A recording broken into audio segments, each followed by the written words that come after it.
Did you know that playing the sound of a heartbeat can instantly calm a crying baby? It's true.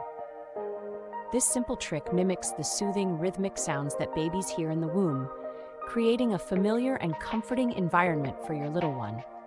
The heartbeat sound transports them back to a place of warmth and safety, triggering an innate sense of calm.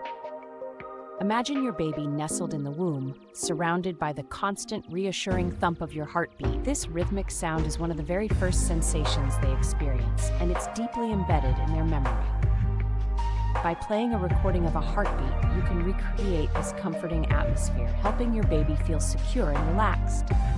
This method works because babies are born with a natural affinity for rhythm and sound.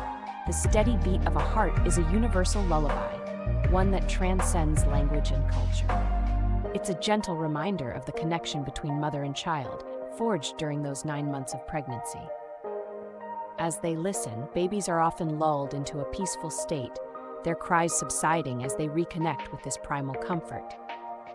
So next time your baby is inconsolable, try playing a recording of a heartbeat. It's a surprising yet effective way to soothe them, harnessing the power of sound to bring peace to your little one. This fascinating tip is not just a quick fix, but a testament to the profound bond shared between parent and child, rooted in the simple yet powerful beat of a heart.